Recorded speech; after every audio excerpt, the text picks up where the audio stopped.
आदाब दोस्तों, भैया कैसे हो? यार कल मैंने अदनान समी खान का एक ट्वीट देखा। अदनान समी खान साहब फरमाते हैं कि मैं अजरबैजान की सड़कों पे वॉक कर रहा था अच्छा। कि मेरा सामना कुछ स्वीट पाकिस्तानी बॉयज से हुआ। अब ये स्वीट पाकिस्तानी बॉयज से क्या मुराद है, ये तो वो खुद ही जानते होंगे। मगर इन स्वीट पाकिस्तानी बॉयज ने अदनान समी खान से कहा कि आपने बहुत अच्छा किया कि पाकिस्तान की सिटीजनशिप छोड़ दी, हम भी ऐसा सोच रहे हैं। साथ ही उन्होंने एस्टेब्लिशमेंट पे ठीक ठाक तनकीद की।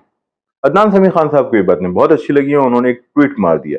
अब बात यह है अदनान भाई कि वो लड़के जिनकी घर में कोई नहीं सुनता, यानी घर में कोई संजीदा मसला ज़ेरे बहस हो तो घर वाले कहते हैं कि जाओ बाहर चले जाओ, उनकी बातों ने आपको इतना मुतासिर किया कि आपने उन्हें ट्वीट कर दिया। ठीक है, जब वो ट्वीट मैंने अपने फेसबुक पे पोस्ट किया तो बहुत ही दिलचस्प किस्म के तबसरे आए। जैसे किसी ने सवाल उठाया कि अदनान समी खान साहब, आपके अपने साहबजादे किस मुल्क में मुकीम हैं? इंडिया से कुछ दोस्त आए, उन्होंने भी आपके इस रवैये पे तनकीद की और आप पे तंज किया। सायरा मुमताज ने सवाल किया कि वो लड़के जिन्हें जब दही रहने भेजा जाता है तो छुट्टे पैसे दिए जाते हैं कि कहीं ये बाकी पैसों पे हाथ साफ ना कर लें, उन्होंने अदनान समी खान साहब को इतना बड़ा राज बता दिया।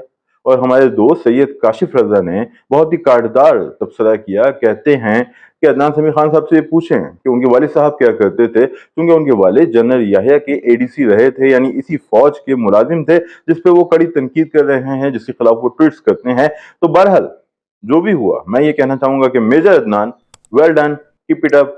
आप हमारे हीरो हैं, इसी तरह पाकिस्तान के लिए काम करते रहें और स्वीट पाकिस्तानी बॉयज से बच के रहें। हो सकता है वो डबल एजेंट हो। अपना ख्याल रखना दोस्तों, जल्द मिलेंगे, टेक केयर।